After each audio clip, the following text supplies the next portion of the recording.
Professor Sérgio Gabriel na área, no meu curso, no seu curso, no nosso curso, sejam todos muito bem-vindos. E pessoal, como tem alguns que integram o curso que ainda não me conhecem, estão chegando aqui pela primeira vez, pelo que eu vi na composição da turma, deixa eu me apresentar. Sou o professor Sérgio Gabriel, estou aqui no meu curso desde que o meu curso iniciou as atividades, né? Então, eu sou veterano de meu curso também. E o mais curioso, pessoal, é que eu sou veterano de exame de ordem, né? Eu trabalho com exame de ordem exatamente há 28 anos. Faz 28 anos que eu leciono em cursos preparatórios para exame de ordem, claro, além de lecionar em graduação e pós-graduação também. E a minha proposta hoje de discussão com vocês aqui é porque eu sei que nesse exato momento vocês têm mais dúvidas do que respostas, não é isso? Mas na verdade vocês estão justamente em busca dessas respostas. Então, eu preparei um tema para nós discutirmos aqui, que ele envolve um pouquinho o que vem acontecendo nas provas, porque assim, nós professores, pessoal, seja do meu curso, de qualquer outro lugar, quando começa a fazer uma análise de um concurso, em especial algo como o exame de ordem, né, que é tão complexo, a gente procura entender o que está passando por trás de tudo aquilo ali. E, consequentemente, o que nós podemos fazer de diferente para que isso, de alguma forma, impacte positivamente na preparação de vocês. E aí tem uma coisa bastante curiosa nesse sentido, pessoal, porque uma coisa eu digo para vocês que já passaram pela experiência do exame de ordem. Não importa quantas vezes você passou por essa experiência, tá, pessoal? Isso não é nenhum demérito, vamos entender desde já. Então, quando você já passou pela experiência do exame de ordem, isso quer dizer, se você passou e você não obteve o resultado, não obteve o sucesso que você imaginava, então isso é um indicativo de que algo você precisa fazer diferente do que você fez anteriormente pela sua preparação. É aí que eu falei para vocês que não faz diferença se você já participou de uma, duas, três vezes no exame de ordem, não importa. O fato é que algo precisa ser feito de diferente em relação ao que você fez anteriormente. Eu digo isso porque esse é o ponto de partida para nós quando nós começamos um novo curso preparatório, quando nós começamos uma nova turma como nós estamos começando agora. A gente nunca faz as coisas exatamente dos mesmos jeitos, né? Ou do mesmo jeito que a gente fez anteriormente. Então, a cada prova é uma experiência nova, é um olhar novo e o que a gente pode fazer para melhorar aquilo ali, para mudar aquilo ali. E baseado nisso, eu tenho olhado bastante para a nossa banca e o que a nossa banca vem fazendo. Porque se a gente olhar aí, pensar nas últimas 5 provas, pessoal, porque elas normalmente elas formam uma tendência, né? Olhando para as últimas 5 provas, a gente vai ver que foram provas que não teve pegadinha em relação à identificação da peça. Se você conhecia as técnicas de identificação da peça, provavelmente você não teve dificuldade porque não eram, embora provas técnicas, né, pessoal? Peças técnicas, mas não eram peças que você usando minimamente as técnicas, você não pudesse identificar qual é aquela peça. Em relação às questões, minimamente também a gente utilizando as técnicas, a gente conseguia identificar a tese jurídica para responder aquelas questões. Mas o que a gente vem percebendo é que a banca ela está cada vez mais exigindo do candidato interpretação de texto, pessoal. Ou seja, existem detalhes na peça, existem detalhes na questão que se você não prestar atenção nele, consequentemente isso possa te dificultar. Então, baseado nesse olhar, baseado nessa tendência que a gente tem percebido, nós estamos propondo então algumas coisas no sentido de tentar prepará-los também para esse aspecto, pessoal. Bom, todos sabem, né? Nós estamos diante de uma prova que tem uma peça e 4 questões. nosso problema maior na prova tem sido a peça ou nosso problema maior tem sido a questão? O que a gente tem percebido é como a nossa prova ela tem sido mais justa em relação a não ter muita pegadinha, não ter muitos complicadores em relação à identificação da peça. Consequentemente, a gente percebe que a nossa prova está mais equilibrada do que ela já foi no passado, porque a nossa prova ela impunha uma dificuldade muito grande para a peça e uma dificuldade normal, que nunca deixou de existir, pelo menos com a nossa banca examinadora, em relação às questões. Hoje a gente tem uma prova mais equilibrada, não há uma dificuldade tão grande assim para a identificação da peça, mas são peças de níveis difíceis porque são peças técnicas e também não há muito complicador para conseguir responder as questões, exceto o fato de serem questões técnicas e com um grau de dificuldade difícil. Então, o que mudou nesse perfil, pessoal? Mudou que a gente precisa ter um olhar mais contextualizado, a gente precisa interpretar tanto o problema da peça quanto o problema das questões de forma mais aprofundada para que a gente eventualmente não venha cair em algumas, digamos assim, possíveis armadilhas. E aí não é uma crítica que eu estou fazendo à banca. Eu não estou dizendo que a banca tem colocado isso no sentido de pegadinha na prova. Não, pessoal. O que eu percebo é que a banca, ela, ao mesmo ponto em que ela tornou a nossa prova um pouco mais equilibrada, tanto que o índice de aprovação em direito empresarial vem subindo, né?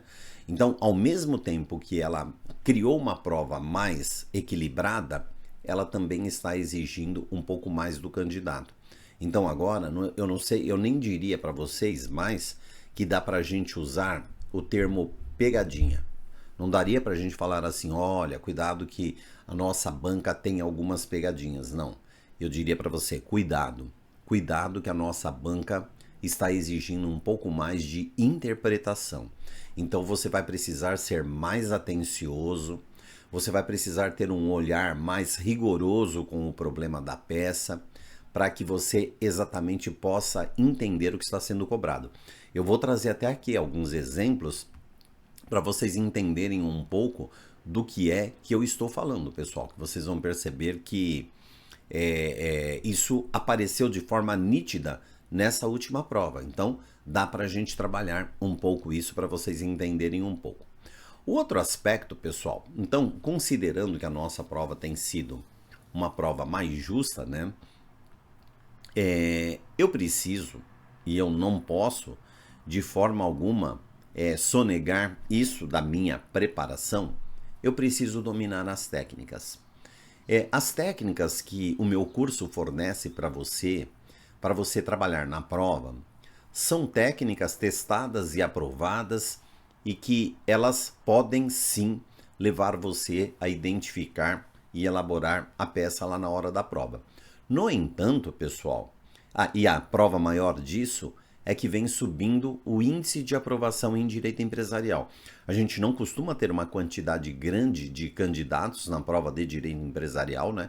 Ela pessoal, só para vocês terem uma ideia, se eventualmente alguém não sabia disso, mas dentre as provas da segunda fase, ela é a área que normalmente tem o menor número de candidatos. Às vezes, ela bate ali, ou às vezes tem um pouquinho mais, que a prova de direito administrativo. Mas é uma diferença muito pequena entre direito administrativo e empresarial se comparado às demais áreas, porque os candidatos, para vocês terem uma ideia, os candidatos de empresarial e de administrativo são provas que respondem aí por menos de 2% dos candidatos do exame de ordem. O que quer dizer, então, que você tira 2 para empresarial, 2 para administrativo, os outros 96% estão concentrados nas outras 5 áreas. Então, quando você sai dessas duas para ir para a terceira, que tem a menor quantidade de candidatos, tem um salto enorme, pessoal. Então, consequentemente, as pessoas elas acabam escolhendo pouco empresarial e pouco administrativo. A nossa banca parece que ela enxergou isso. Eu não vou responder por direito administrativo, porque é uma área que eu não costumo acompanhar no exame de ordem, mas o fato é que vem subindo o índice de aprovação em direito empresarial. A gente mede, por exemplo, inclusive, pelos nossos alunos no meu curso. De um curso para o outro, a gente não tem ocorrido redução no número de aprovados. Pelo contrário, sempre a gente tem um número de aprovados maior do que na prova anterior. Então, isso, claro, de certa forma, tem a ver com a qualidade das pessoas que estão fazendo o curso, tem a ver com as melhoras que a gente vai fazendo no curso, prova a prova, mas tem a ver em grande escala, pessoal, justamente com essa questão que eu digo para vocês, que a prova tem sido mais equilibrada, uma prova mais justa, tá? Então, nesse sentido, você se aprofundar em relação às técnicas que a gente trabalha aqui ao longo da sua preparação é fundamental. Mas eu costumo dizer para vocês, pessoal, técnica é como andar de bicicleta. Quando você andou de bicicleta a primeira vez, você teve uma certa dificuldade. Provavelmente precisou de andar com rodinhas ou com alguém te apoiando.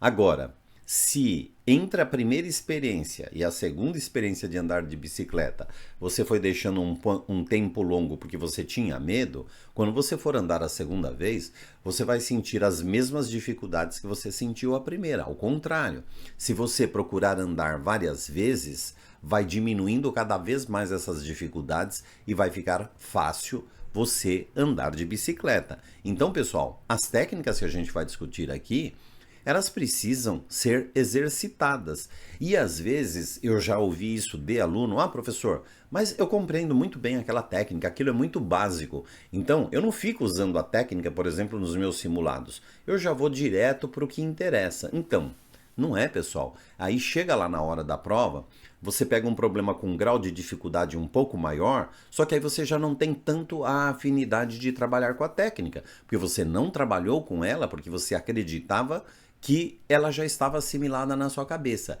Mas técnica é prática, pessoal. Então, eu já mostro cada uma rapidinho para vocês, porque aqui, como eu disse para vocês, a gente tem vários alunos que são alunos recém-chegados ao meu curso.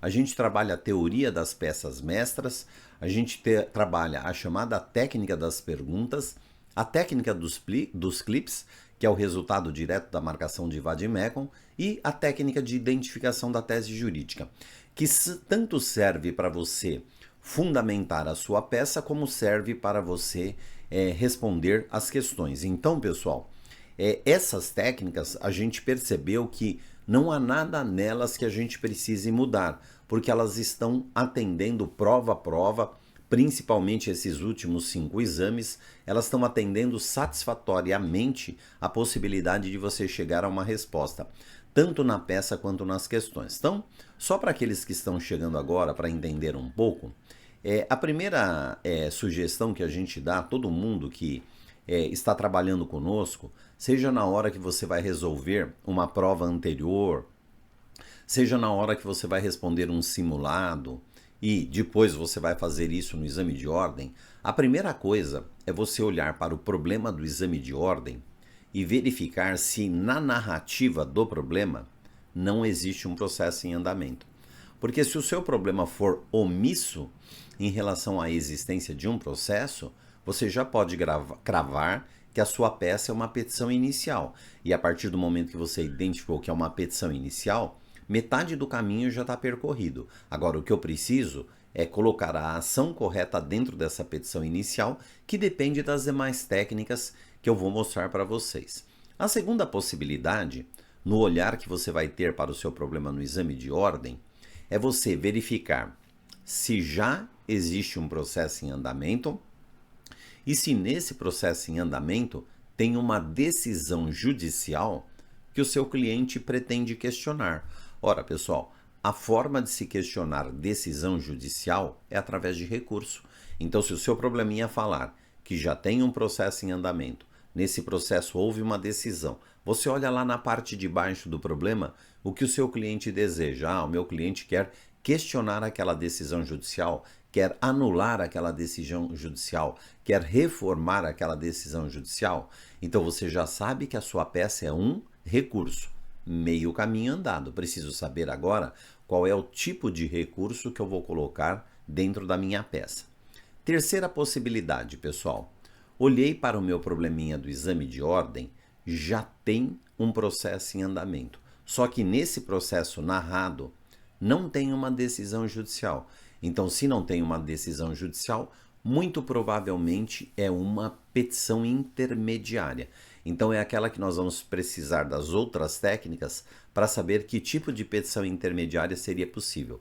Tem uma exceção aí, mas a exceção a gente trabalha um pouco mais para frente. A exceção é que tem 3 tipos de petição inicial que ela parte do pressuposto que já existe um processo em andamento. Então, pessoal, quando eu falar dos embargos de terceiro, quando eu falar dos embargos à execução, quando eu falar das ações na falência, são 3 situações em que a narrativa do seu probleminha vai mencionar a existência de um processo judicial em andamento, mas mesmo assim será petição inicial. Depois a gente vai entender melhor o porquê dessas 3 exceções, tá bom? A segunda técnica, pessoal, nós chamamos de técnica das perguntas. Então, o que seria essa técnica das perguntas? Ora, quando você olha para a narrativa do seu problema, da peça, a primeira coisa que você tem que fazer é identificar o seu cliente. Isso pode parecer uma coisa muito bobinha, mas não é, pessoal. Parte dos exames de ordem não vem escrito lá de forma expressa assim, na qualidade de advogado fulano de tal. Às vezes, para você chegar à conclusão de quem é o seu cliente, isso é aquilo que eu falo para vocês, pessoal, que exige um pouco mais de interpretação e que precisa ter um olhar um pouco mais atento. Porque às vezes na narrativa ele não diz quem foi a pessoa que te procurou na qualidade de advogado para adotar a medida judicial cabível, mas pela narrativa você percebe, por exemplo, vamos imaginar aqui uma situação.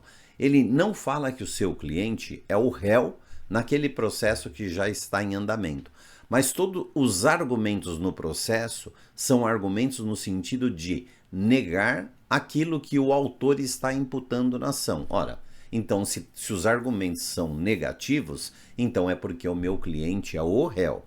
Em outros casos, fica um pouco mais fácil, porque o próprio probleminha já se antecipa e fala na qualidade de advogado de fulano de tal. A segunda pergunta que você faz é se existe processo em andamento. Então, lembra, se não existir processo em andamento, você já sabe que é uma petição inicial. Agora, tendo processo em andamento, é importante você verificar se no seu probleminha tem a informação de qual foi o último ato processual praticado. Por exemplo, o último ato foi a citação. Ora, se foi a citação e você está pelo réu, qual é a primeira peça que vem depois da citação, pessoal? É a contestação. Então, a sua peça será uma peça de contestação. O último ato foi a tentativa de penhora de bens da pessoa jurídica. A pessoa jurídica não pagou, não se localizou bens à penhora e sabe-se que os sócios possuem vasto patrimônio pessoal. Opa! Então, é claro que nesse caso, se o último ato foi a tentativa de penhora da pessoa jurídica que restou infrutífera, então muito provavelmente a sua peça vai ser um incidente de desconsideração da personalidade jurídica. Então, pessoal, veja que o último ato praticado, ele vai dar um indicativo muito forte de qual seja essa peça. E aí a terceira pergunta, ela é o que nós chamamos de cereja do bolo, pessoal. O que o meu cliente deseja? Então, observem o seguinte, o seu cliente ele pode desejar um direito material, ele pode desejar um direito processual, e aí, então, você tem que olhar para essa visão contextualizada do processo para você saber o que o seu cliente quer. Muitas vezes, pessoal, isso vem de forma expressa no último parágrafo do seu problema, ou vem de forma subentendida no último parágrafo do problema. Então, o que o meu cliente deseja é uma coisa que você não pode jamais deixar de considerar para identificar qual é a peça. Eu já vou mostrar o exemplo já já em relação a algumas pessoas que eventualmente erraram a peça na prova do exame 44. Vou mostrar para vocês que não ter se atentado ao que o meu cliente deseja poderia ter sido determinante para o erro da peça, tá bom? Bom, olha lá, a nossa próxima técnica, pessoal, e que eu costumo brincar porque eu falo que ela é uma técnica infalível, é a chamada técnica dos clipes. O que é a técnica dos clipes? A gente trabalha com vocês a marcação de vademecum e nós vamos, por padrão, adotar 3 cores de clipes, que são essas cores que estão na tela. Vamos usar o clipes vermelho para a petição inicial, o clipes amarelo para a petição intermediária e o clipes preto para recurso. Por que a gente trabalha essa técnica, gente? E que é uma técnica que precisa ser praticada. E eu vou mostrar para vocês aqui hoje.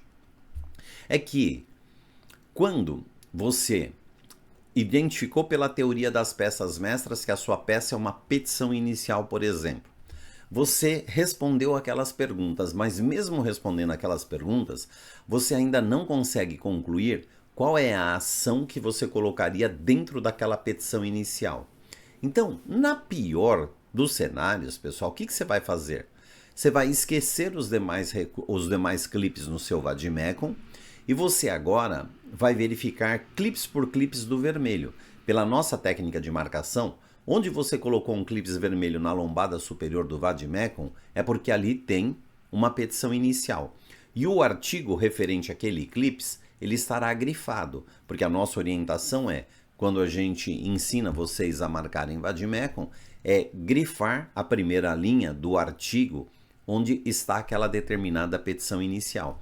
Então, quando você não faz ideia de qual seja a ação a colocar na petição inicial, eu vou clipes vermelho por clipes. Fui no primeiro, pessoal. Leio o artigo grifado. Ele atende aquilo que o meu cliente deseja? Atende. Então eu achei a minha peça. Ele não atende. Eu vou para o próximo clipes vermelho.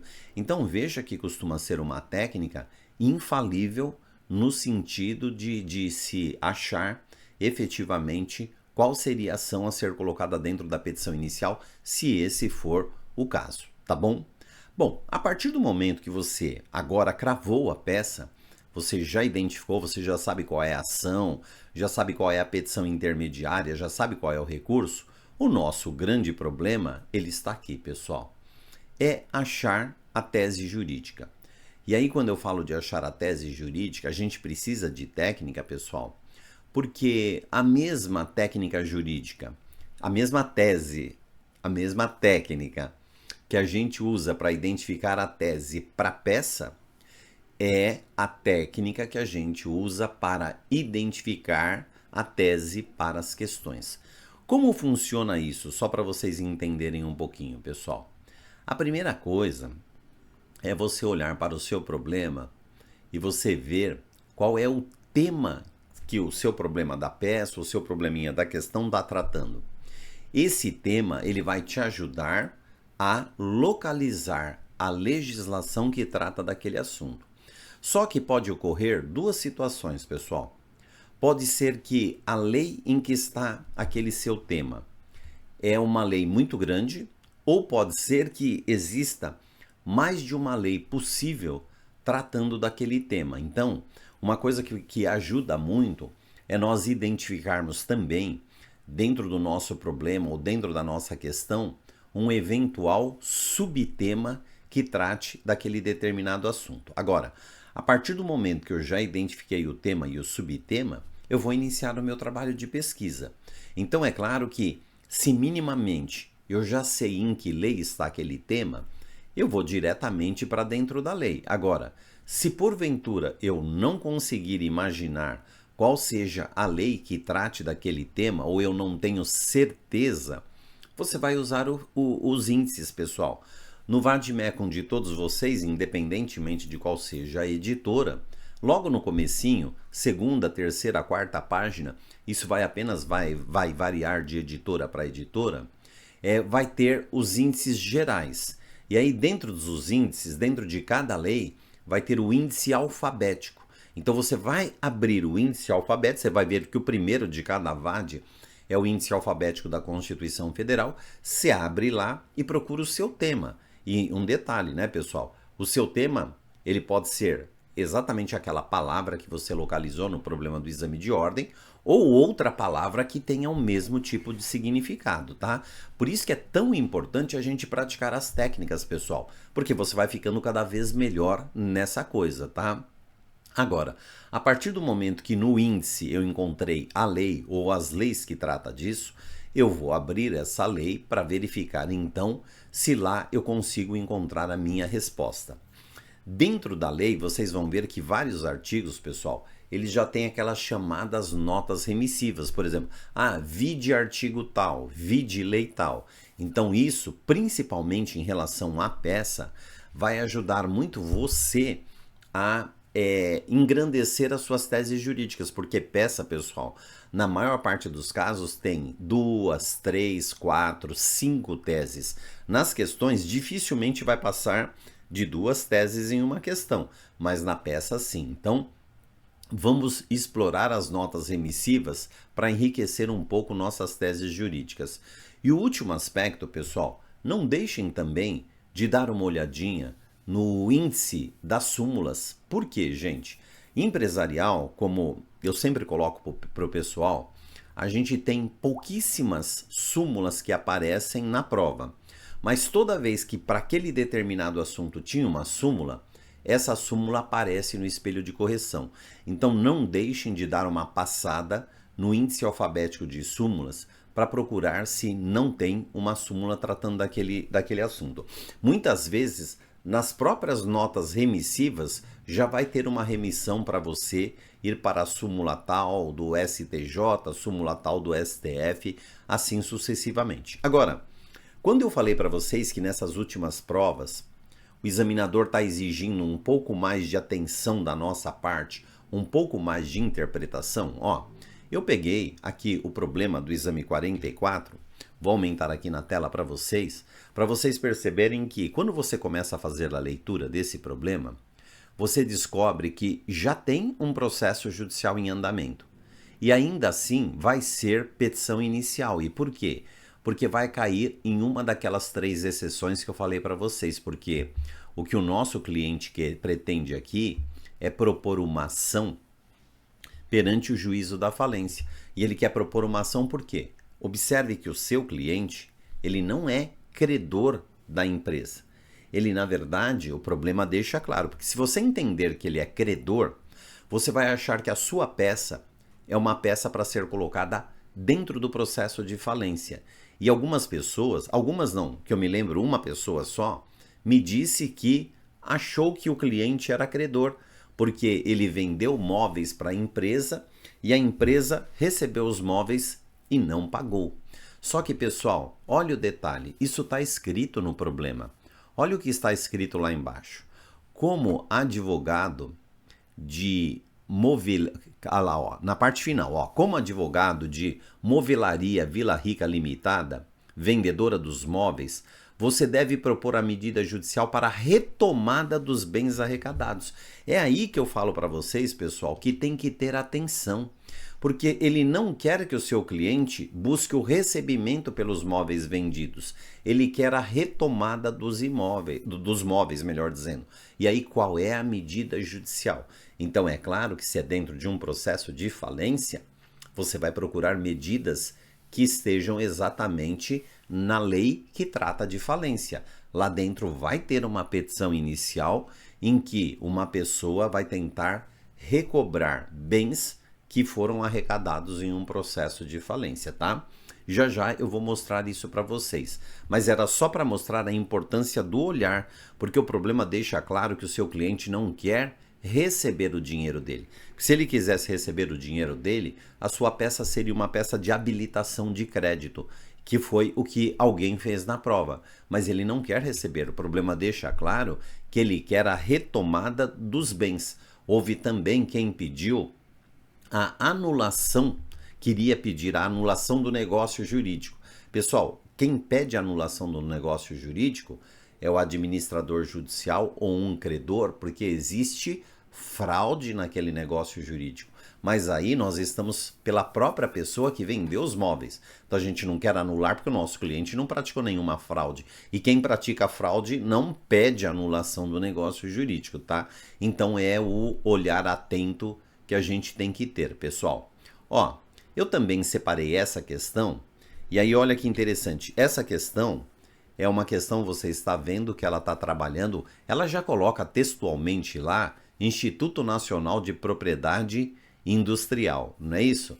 Então, e depois usa o termo patente. Então não é difícil você entender que eu vou procurar uma lei que trata de patente. Eu vou tratar da Lei 9.279 de 96. Mas a pegadinha que eu me referi, que não é pegadinha, pessoal, é exigência interpretativa. Olha onde ela está. Ela fala no enunciado, olha lá, ó, que o bem que foi produzido, ele reúne os requisitos da novidade relativa em relação ao estado da técnica, atividade inventiva e aplicação industrial. Então, muita gente embarcou achando que é o artigo 8º, pessoal, que é a patente de invenção. Porque, olha lá, ele usou as mesmas palavras no enunciado. Novidade, atividade inventiva e aplicação industrial.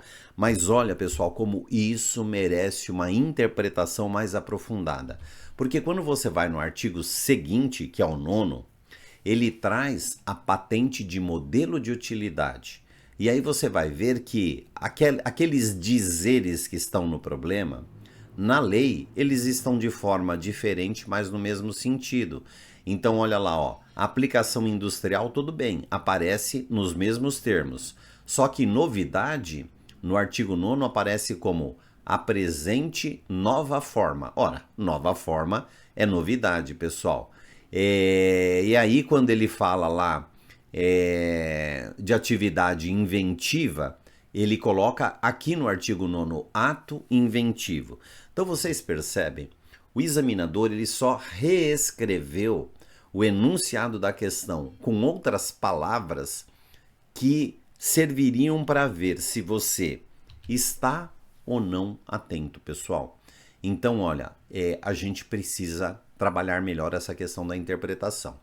A gente vai agora finalizar esse primeiro bloco. Quando a gente voltar, eu vou trabalhar mais uma questão e aí eu já venho com uma proposta para vocês de como a gente trabalha melhor isso. Tá certo, pessoal? Empresarial é mais legal.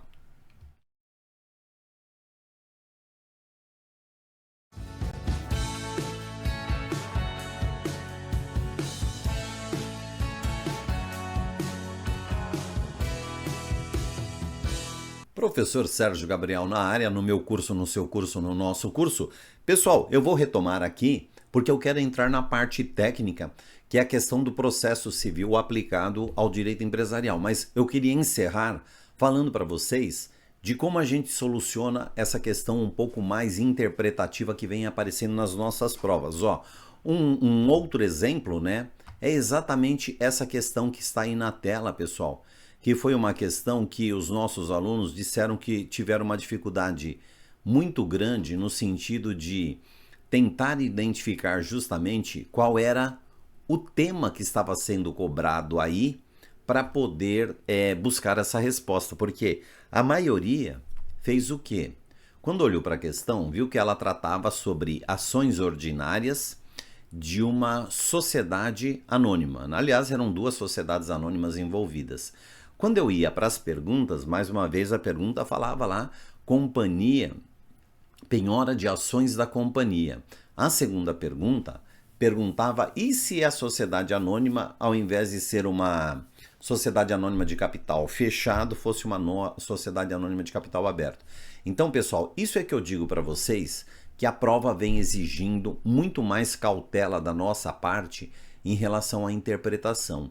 Porque é claro, pessoal, que ele usou aí, o examinador usou de forma bastante extensiva o uso de termos ações, uso de termo companhia, sociedade anônima, no sentido de realmente verificar se você percebe que o que está por trás desse caso não guarda nenhuma relação com o fato de ser uma sociedade anônima.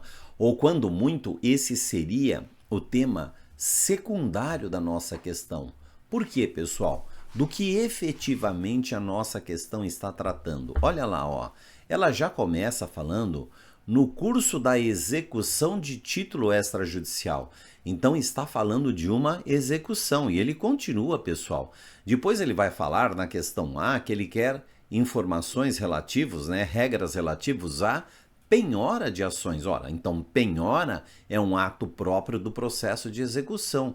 Na segunda pergunta, novamente, ele vai perguntar regras sobre penhora. Penhora é um ato do processo de execução. E veja que na segunda pergunta ainda ele se refere a uma situação específica voltada ao exequente, ou seja, ele está falando da parte lá no processo de execução. Então são esses detalhes que a gente precisa começar a enxergar mais, pessoal. Só que você só vai enxergar mais isso se você, na sua fase de preparação, você começar a trabalhar dessa forma, pessoal. Então, o que a gente está percebendo é que a gente precisa retomar aquela ideia de qual é o melhor método de estudo para o exame de ordem, pessoal. Então, é claro que assistir às aulas é imprescindível, né? Você, de alguma forma, precisa se organizar para que você consiga, até o momento que anteceda a sua prova efetivamente, que você consiga ter assistido todas as aulas. As aulas, pessoal, elas têm riquezas de detalhes, não é isso? O segundo aspecto, vocês precisam fazer a leitura da legislação, principalmente em relação a essa questão que envolve a técnica de localização da tese jurídica, pessoal. Isso é um pouco assim. Por que que todos nós temos um apreço muito grande, a gente elogia muito uma pessoa que ela tem um nível cultural bom? Ora, porque uma pessoa que tem nível cultural bom, ela fala de todos os assuntos, ela é uma pessoa muito mais agradável. Muitas vezes a gente até confunde cultura com inteligência. Então, como a pessoa ele é capaz de falar de tudo um pouco, a gente fala, nossa, como essa pessoa é inteligente. Não, é o contrário, como essa pessoa é culta. E aí é claro que a principal forma de cultura não é necessariamente você vivenciar as situações, mas a partir do momento que você utiliza a leitura é um carro-chefe para você ter uma cultura mais aprofundada. E está faltando um pouco isso, e a gente está percebendo que isso está sendo cobrado muito na prova, cultura, conhecimento dos assuntos, pessoal. Então, na medida em que vocês vão fazendo as aulas, a gente vai dando uma referência para vocês de em que lei, em que artigos efetivamente você vai encontrar aquele determinado assunto. Então, não basta você se limitar a assistir às aulas, você também precisa fazer a leitura da legislação. Um terceiro aspecto, e esse é bem facinho de cumprir, pessoal, toda vez que a gente trabalha aula com peças, vocês vão ver que a gente exibe durante a aula, e isso está nos slides que também são disponibilizados para vocês, um modelinho daquela determinada peça. Pessoal, pegue aquele modelinho, abra aí um caderno, um fichário e transcreva manuscritamente aquele modelinho de peça que está ali. Transcreva. Parece ser bobinho isso, mas não é, pessoal. É que eu não sei se vocês sabem, mas quando você escreve, é uma das formas em que seu cérebro mais assimila. Então, na medida em que você está transcrevendo, ele está assimilando a estrutura daquela peça. Então, lá na prova, quando você vai fazer a peça, você tem uma facilidade maior de relembrar detalhes da estrutura da peça, pessoal. E saber estruturar a peça ajuda muito na pontuação, não é isso? Bom, preciso de treino. Gente, nós disponibilizamos para vocês alguns simulados. Eu tenho uma opinião muito própria sobre isso. Eu acho que vocês deveriam fazer, não sei como é a vida pessoal de cada um, mas vocês deveriam fazer pelo menos 2 simulados por semana. Né? Não sei, então eu não posso entrar na realidade. Tem alguns que vão dizer eu posso, outros vão dizer eu não posso, outros vão dizer eu não quero. Não é isso? Mas se você pudesse treinar pelo menos 2 peças por semana, principalmente peças aleatórias, diversas daquela que você teve a aula na semana, você teria uma facilidade muito maior, principalmente de usar as técnicas, porque quando você está treinando, você tem que treinar usando as técnicas. E aliás, quando você estiver treinando, solucionando provas anteriores, solucionando simulado, Faça isso, pessoal, usando o vademecum como um recurso. E o vademecum, que é o vademecum que vocês vão usar na prova. Porque isso também vai gerar uma certa familiarização. E, consequentemente, lá na hora da prova, quando você estiver trabalhando, você vai ver que tudo isso vai ficar mais fácil. Tá bom? Bom, pessoal, vamos agora ao objetivo maior da nossa discussão aqui, que é o processo civil aplicado ao direito empresarial. Todos vocês sabem de uma regrinha básica, né? Do ponto de vista da legislação, só existe 3 tipos de processo. O Código de Processo Penal, ele prevê o processo penal, a CLT prevê o processo trabalhista e o Código de Processo Civil prevê o processo civil, que é aplicável a qualquer uma das outras áreas que não seja o processo civil, não seja o processo do trabalho. Por tal razão, pessoal, o processo civil, ele é o processo mais extenso que existe, porque ele pode ser um mecanismo de solução para muitas situações e até para situações não previstas, gente. Então, por isso que ele é tão complexo. Então, isso exige da gente uma compreensão melhor dessas regras de processo civil, que elas não estão exclusivamente no Código de Processo Civil, pessoal.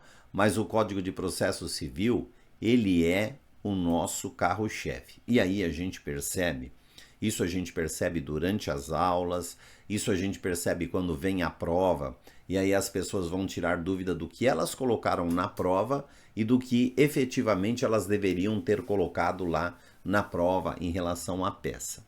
Então, vamos começar a entender um pouco desse processo aplicado para a gente poder, digamos assim, se movimentar melhor no aspecto processual.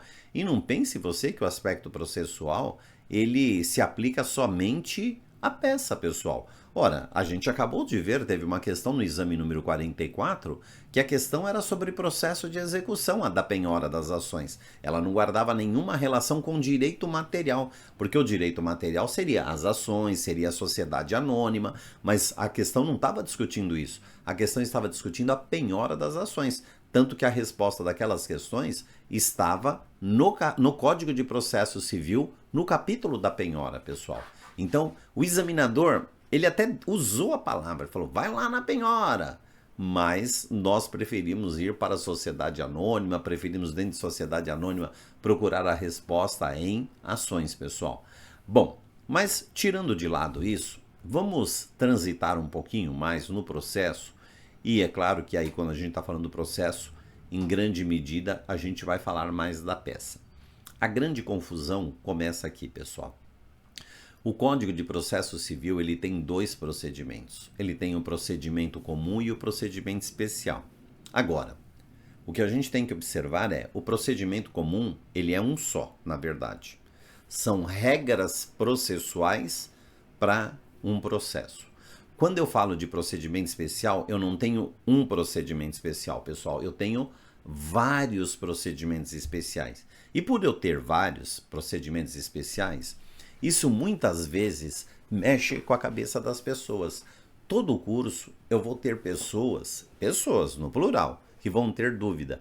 Ah, mas tal situação é um procedimento especial ou é um procedimento comum? Então, a gente vai aprofundar um pouquinho essa discussão e a gente vai ver como está a organização do processo civil em si para a gente poder entender, pessoal.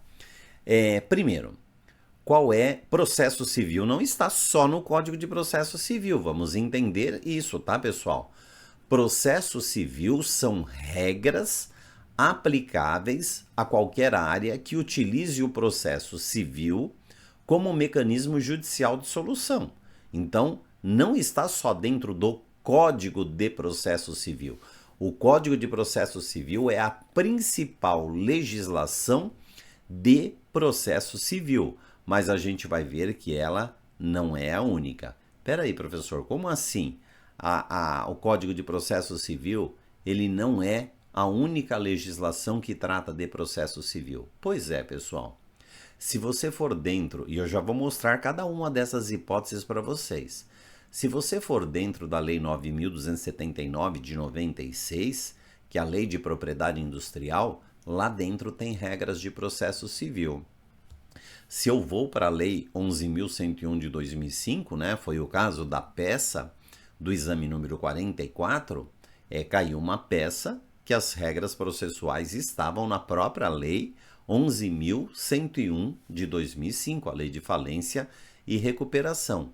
Eu vou ter regras de processo civil na Lei de Locações. A Lei de Locações prevê 4 ações, né, pessoal? Ação renovatória de aluguel, ação revisional de aluguel, ação consignatória de aluguel e a ação de despejo. Mesma regrinha. Todas elas têm regras de processo civil próprias. E para a gente encerrar, as leis que têm regras de processo civil própria, o Decreto-Lei 911 de 69, que trata da alienação fiduciária em garantia, e a Lei 9.514 de 97, que trata de alienação fiduciária em garantia de bens imóveis, também tem regras de processo civil. Então, a primeira coisa que eu quero que vocês entendam é o seguinte, pessoal. Quando eu falo regras de processo civil, eu estou falando de regras que vão ser usadas para tramitar o processo civil. A maior parte dessas regras que vão ser usadas para tramitar no processo civil estão dentro do Código de Processo Civil, mas essas 5 leis que vocês estão vendo na tela, elas também trazem determinadas regras processuais. Então, o que eu quero que você entenda é o seguinte, se você perguntar assim para mim, eu vou até voltar lá para vocês entenderem. Qual é a diferença do procedimento comum para o procedimento especial? Deixa de lado o comum, começa pelo procedimento especial. O procedimento especial quer dizer que para aquela situação, para aquela peça que você vai fazer, o legislador já deu um conjunto de regras processuais. E aí onde está esse conjunto de regras processuais, pessoal? Está aqui, ó. Pode estar no Código de Processo Civil, pode ser que esteja na Lei de Propriedade Industrial, pode ser que esteja na Lei de Falência e Recuperação, na Lei de Locações ou nas 2 leis que tratam da alienação fiduciária em garantia. Agora, e quando aquilo que eu quero resolver não tem regras próprias? Ou seja, não tem regras especiais. Se não tiver regra própria para tramitar aquela coisa, o procedimento é comum. Então eu vou mostrar isso agora para vocês, as 2 situações, para vocês começarem a entender melhor isso. Então, já que a gente colocou aqui, ó, as 5 leis que tratam do procedimento especial, vamos pegar situações e mostrar para vocês como é que você identifica aquilo como sendo um procedimento especial. Então, ó, nosso primeiro exemplo, pessoal. Digamos que o seu probleminha que caiu no exame de ordem, ele se refira à ação de exigir contas, né? Vamos imaginar que o seu probleminha do exame de ordem narrou uma situação onde o sócio da sociedade pediu ao administrador da sociedade que ele preste contas. E o administrador se recusou a prestar contas. Quando você vai no Código Civil, lá no capítulo das sociedades, você vai ver que o artigo 1020 do Código Civil determina que o administrador preste contas aos sócios. Então, nesse caso, o sócio tem o direito de receber ou de exigir do administrador que ele preste contas. Então, o que fez o legislador? Ele criou uma ação específica para isso. Você está vendo o nome aí? Da ação de exigir contas. Na maior parte dos casos, pessoal, quando o legislador ele já dá o nome no capítulo, ele já dá o nome da ação, é porque ela é de procedimento especial. Mas como é que você faz para ter certeza que de fato ela é de procedimento especial? Eu não preciso ir lá no artigo 318 do CPC e usar as regras do procedimento comum, que já também vou mostrar isso para vocês. Então é simples, começa a ler o capítulo onde está aquela ação. Então você vai ver que dentro desse capítulo vão ter regras processuais. Se tem regras processuais próprias, pessoal, é porque é um procedimento especial. Então aí vocês estão vendo que ele usa termos como citação do réu, oferecer contestação em 15 dias. Então isso é regra processual. Depois ele continua, ele vai falar na petição inicial da ação de exigir contas. Então está falando de regrinha processual. Depois ele fala, o autor terá 15 dias para se manifestar para que o processo prossiga. Regra processual. O autor vai poder impugnar as contas apresentadas pelo réu. Regra processual. Se o réu não contestar o pedido, o que vai acontecer? Regra processual. O juiz, ao julgar a decisão procedente, vai condenar o réu a prestar contas. É uma regra processual. Depois ele termina falando, o juiz pode determinar exame pericial nas contas. Regra processual, percebe? Então, você abriu lá o capítulo da ação de exigir contas, você viu que tem várias regrinhas processuais, então você está diante de um procedimento especial. Depois você vai ver o contrário também, quando não tem regras processuais para você visualizar isso mais facilmente, tá? Segundo exemplo, vamos imaginar que no seu probleminha do exame de ordem caiu um caso em que o seu cliente quer anular uma patente. E aí você chegou até a Lei 9.279 de 96, que é a Lei de Propriedade Industrial. Lá, dentro do capítulo da patente, você encontrou a seção 3 que trata da ação de nulidade. Primeiro, ele já deu o nome da ação. Normalmente, quando dá o nome, já é procedimento especial. Mas para você ter certeza se é mesmo ou não, o que você faz? Olha nas regrinhas da seção, nesse caso aí. Então, ele começa falando da ação e fala quem tem legitimidade para propor essa ação. Então, está falando de regrinha processual. Depois, o parágrafo 1º fala o que pode ser arguído em matéria de defesa. Então, regrinha processual. Depois, fala lá, o juiz poderá, ou seja, vai dizer quais os poderes do juiz nesse tipo de ação. Regrinha processual. Depois vai falar a regrinha de competência. Essa ação será ajuizada no foro da Justiça Federal, regra processual. Depois fala qual é o prazo de contestação que o réu tem. Olha lá, a resposta do réu titular da patente será de 60 dias. Então não é aquela regrinha de contestação de 15 dias do Código de Processo Civil. Depois fala que, se transitar em julgada a decisão, o INPI vai publicar a anotação no próprio registro daquela patente. Então, mais uma vez, regrinha processual. Então, perceberam, pessoal? Procedimento especial é porque no local onde está a peça que você está procurando, tem regrinhas processuais. Se tem, o procedimento é especial. Já já eu digo o que você vai fazer com essas regras, tá bom? Próximo, pessoal. Agora, vamos imaginar que você, lá na pesquisa dos clipes, lá na hora da sua prova, você achou uma ação em algum lugar dentro da lei onde não existe regra processual própria, pessoal. Se não tem regra processual própria, o que isso significa dizer? Se não tem regra processual própria, significa dizer que o procedimento ele é comum, pessoal. Então, olha um detalhe. No Código Civil, você vai encontrar algumas peças. Quando você faz a marcação de vade-mecum, nós vamos sugerir você marcar alguns artigos que falam da possibilidade de uma peça, mas não tem regrinha processual. A própria Lei de Propriedade Industrial, além de ela ter procedimento especial, como a gente até já viu o exemplo da ação de nulidade, tem coisas lá dentro que não tem procedimento escrito pelo legislador. Quando você vai na Lei das Sociedades Anônimas, mesma regrinha, pessoal. Você vai ver várias situações em que o legislador prevê que eu posso mover uma ação, mas não tem regrinha processual. Na Lei de Arbitragem, vão ter 3 situações que eu posso mover ações que não tem regrinha processual. Na Lei de Protesto, pessoal, mesma regrinha. Ele vai falar da possibilidade de ação, mas não vai falar de procedimento. E por último, a Lei de Franquia. A Lei de Franquia também vai trazer uma possibilidade de ação, mas não traz o procedimento. Quer ver?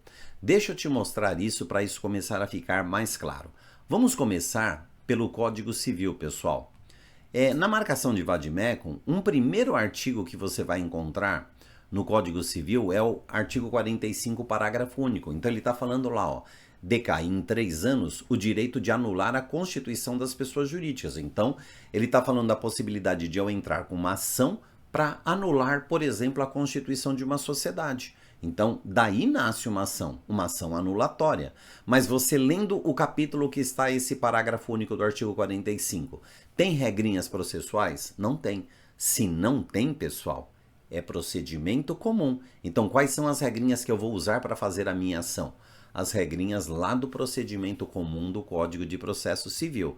Vamos para outro exemplo dentro do Código Civil, pessoal. Você vai lá no 909, você está vendo aí o artigo 909, que ele trata lá do capítulo de títulos de crédito, ele vai falar: o proprietário que perder ou extraviar título ou for injustamente desapossado dele, poderá obter novo título em juízo. Ora, então, se eu posso obter outro título em juízo, pessoal, significa dizer que eu posso entrar com uma ação para anular e substituir aquele título de crédito. Mas, aí dentro do capítulo do título de crédito do Código Civil, se você procurar, não tem regrinha processual. Quando não tem regrinha processual, é procedimento comum. Outro exemplo do Código Civil, pessoal. O artigo 1147 do Código Civil. Está lá no capítulo do estabelecimento. Ó, você está vendo o 1147 falando assim, que a pessoa que vende o estabelecimento para outro não pode fazer concorrência ao adquirente nos 5 anos subsequentes. Imagina que o seu probleminha de exame de ordem falou que o seu cliente é a pessoa que comprou o estabelecimento e que indevidamente agora a pessoa que vendeu para ele, o alienante, montou outra empresa no mesmo ramo e está concorrendo com ele. Pode? Não pode, está escrito aí no 1147. Então dá para eu entrar com uma ação para a pessoa não concorrer comigo? Dá. Uma ação de obrigação de não fazer. Tem regrinhas processuais no capítulo de estabelecimento? Não tem. Se não tem, pessoal, qual é o procedimento? É comum, pessoal. Então, vamos continuar. Agora, ó, fora do Código Civil. Agora vamos lá na Lei 9.279 de 96, pessoal. A mesma lei de propriedade industrial, onde a gente viu a ação de nulidade. Olha aqui, ó, no mesmo capítulo, dentro do capítulo da patente, ele fala: a patente confere ao seu titular o direito de impedir terceiros sem o consentimento de produzir ou usar, colocar à venda, vender ou importar com esses propósitos. Ou seja, ninguém pode usar a patente do seu cliente sem que o seu cliente autorizou. Então veja, o legislador não deu um nome para essa ação, também seria uma ação de obrigação de não fazer, né, pessoal? E aí, ele não trouxe regrinha, diferente daquela ação de nulidade que a gente viu, nessa aqui, ele não trouxe regrinhas processuais. Se ele não tem regrinhas processuais, qual é o procedimento que eu vou usar para fazer a minha ação? O procedimento comum. A Lei 6.404 de 76, pessoal. A Lei das Sociedades Anônimas. Olha lá, ó. A ação para anular as deliberações tomadas em assembleia. Então seria uma ação anulatória. Só que se você for no capítulo, ele trouxe regras de como que você vai fazer essa ação anulatória? Não trouxe. Se ele não trouxe, qual é o procedimento, pessoal, para você elaborar a sua ação? Procedimento comum. Outro exemplo, agora na lei de arbitragem, a lei 9.307 de 96. O artigo 33 fala: a parte interessada poderá pleitear ao órgão do Poder Judiciário competente a declaração de nulidade de sentença arbitral. Então, é para você entrar com uma ação de nulidade de sentença arbitral. Quando você está aí na lei de arbitragem, ela traz regrinhas processuais de como fazer essa ação? Não. Então, que regrinhas você vai usar? Do procedimento comum. E para a gente fechar, pessoal, olha lá, ó. A lei de protesto, a lei 9.492 de 97. Lá no artigo 17, ela fala assim: permanecerão no tabelionato à disposição do juízo respectivo os títulos ou documentos de dívida cujo protesto for judicialmente sustado. Ora, então dá para sustar o protesto de um título? Dá. Eu entro com uma ação de sustação de protesto. Mas aí, na lei de protesto, tem regrinhas processuais? Não tem. Então, qual é o procedimento, pessoal? Procedimento é o procedimento comum. E aí, para a gente fechar, pessoal, a Lei 13.966 de 2019, que é a lei de franquia. Então, veja lá que no artigo 2º, parágrafo 2º, fala lá, ó, o franqueado poderá arguir a anulabilidade ou a nulidade conforme o caso, ou seja, uma ação anulatória ou uma ação de nulidade de franquia. Aí, na lei de franquia, que só tem 10 artigos, pessoal, Tem alguma regra processual? Não tem. Qual é o procedimento? O procedimento é o procedimento comum. Então, pessoal, entendam o seguinte. Primeiro, o procedimento comum, ele é o carro-chefe para a gente. Sempre que você quiser elaborar uma petição inicial, você vai lá no artigo 319, né? Porque o procedimento comum começa no 318. Que quando você lê o artigo 319, você extrai dele essa estrutura, que é, por exemplo, a estrutura de uma petição inicial. Começa pelo endereçamento, depois vem o preâmbulo, onde eu vou lá qualificar as partes e dizer qual é a minha ação. Aí eu narro os fatos, apresento os fundamentos, faço o pedido ou os pedidos de acordo com o caso concreto, os requerimentos que tem que ter numa petição inicial, o valor da causa e aquele fechamento padrão do exame de ordem. Então, pessoal, quando você vai elaborar uma ação que ela não tenha regra própria, ela é de procedimento comum.